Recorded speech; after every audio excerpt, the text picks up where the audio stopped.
தந்தை, மகன், தூய ஆவியானவர் நம்மை நிறைவாக ஆசீர்வதிப்பாராக. ஆமென். நண்பர்களே, மீண்டுமா இந்த ஆராதனைக்கு உங்களை அன்போடு அழைக்கின்றேன். 865வது ஆண்டு திருவிழா நடந்து கொண்டிருக்கிறது. பிரியமான அன்பு இறை உறவுகளே, நேற்றைய தினத்தில் 5ஆம் நாள் முடித்தோம். மிக சிறப்பாக இருந்தது. இன்றைக்கு 6ஆம் நாள்.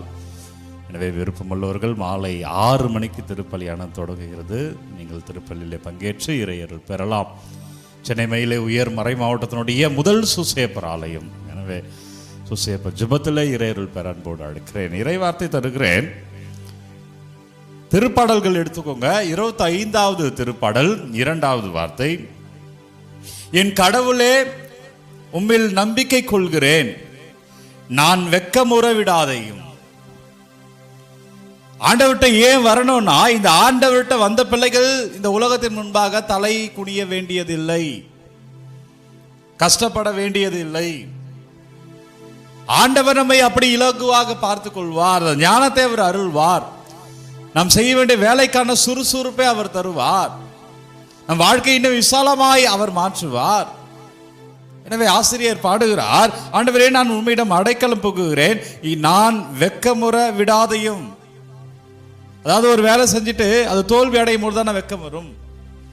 மற்றவர்கள் முன்பாக நம் சரியாக செய்யாத பொழுது, சில செயல்களை நிகழ்த்தாத போது தான் வெட்கம் வரும். அப்படி என்றால் என்னை வெற்றியின் மகனாய் ஆண்டவர் என்னை மாத்துங்கப்பா, உமக்கு சாட்சியமா நான் நிற்கணும், என் ஆண்டவர் பிள்ளை, ஆண்டவர் அவருக்கான திராணியை கொடுத்தார், அவர் வென்றார் என்று சொல்லும்படியா என்னை நிக்க வைங்க அப்படின்னு கேட்கிற இடம் தான் ஜெபம். என்னை நிக்க வைங்க அப்படின்னு ஒப்பு கொடுத்து கேளுங்க. ஆண்டவரே, வாழ்க்கையை மாத்துங்க அப்பா என்று ஒப்பு கொடுத்து கேளுங்க. தொடர்ந்து வாசிக்கிறேன் பாருங்க.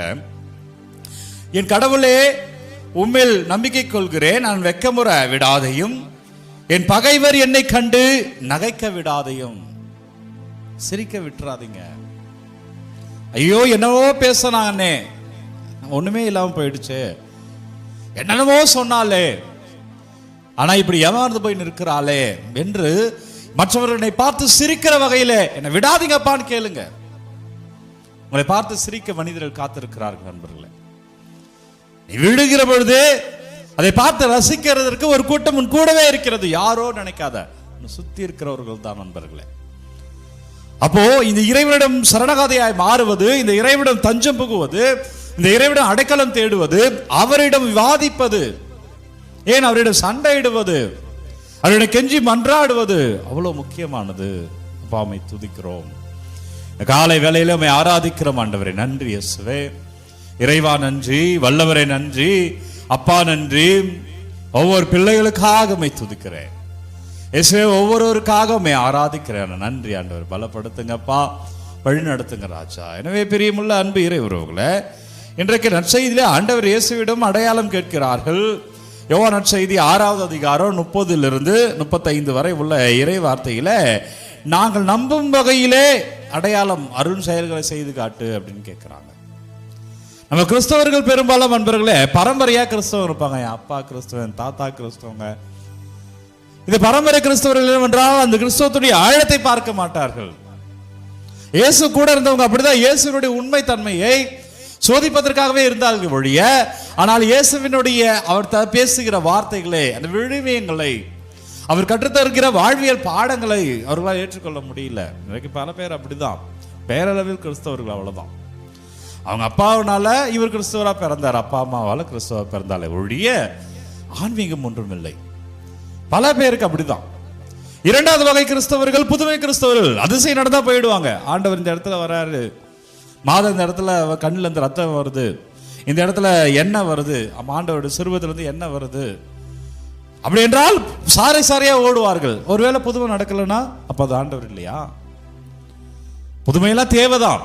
அவ்வப்போது நம்ம விசுவாசத்தை திடப்படுத்திக் கொள்வதற்காக, நம் சந்தேகத்திலிருந்து விடுதலை அடைவதற்காக. ஆனால் புதுமை மட்டுமே நாடுகிற கிறிஸ்தவர்கள் இருக்கிறார்கள். அது ஆழம் கிடையாது. புதுமை நடக்காத போது அவர்கள் வேற ஏதாவது உலகத்தில் தான் நல்லது நடக்கும், அதை தேடி ஓடி விடுவார்கள், கடவுளை விட்டு விடுவார்கள்.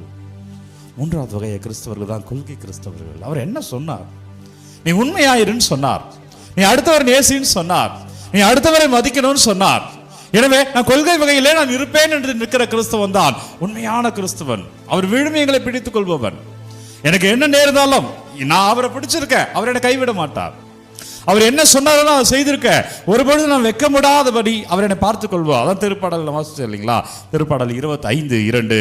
ஆண்டவரே, நான் உன்னுடைய நம்பிக்கை கொள்கிறேன், அதாவது அவர் சொன்னபடி நான் வாழ்கிறேன், எனவே நான் வெட்கமுற விடாதையும், என் பகைவர் என்னை கண்டு நகைக்க விடாதையும், என்னை பார்த்து சிரிக்க விட்டுறாதீங்க.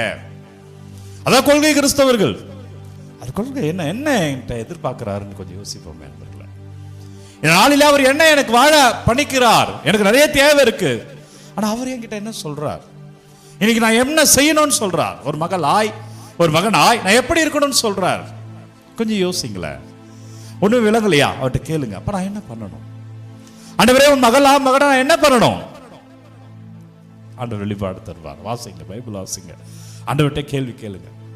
அப்பா நன்றி, செவ்வாய்க்கிழமை கோடி ஏற்பதில் அந்தோனியா ஜெபத்தில், ஓ இயேசுவே எங்களை தொடுவீராக, அப்பா எங்களை ஆசீர்வதிப்பீராக, ஆண்டவர் வல்லமையிலே நாங்கள் வாழ, ஆண்டவரே கிருபையால் நாங்கள் இருக்க, ஆண்டவர் இன்னும் அதிகமாக சாட்சியமா இருக்க எங்களை தொடுங்க.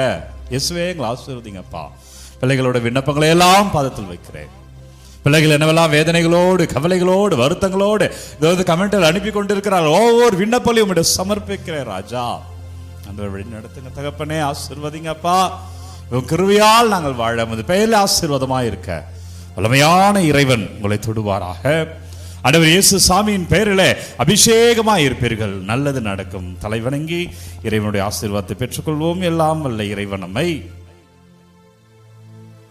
தந்தை, மகன், தூய ஆவியார் நம்ம நிறைவாக ஆசீர்வதிப்பாராக. இந்த நாளும் இனிய நாளே.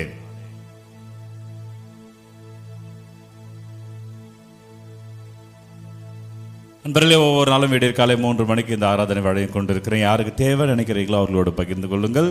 God bless you. Take care.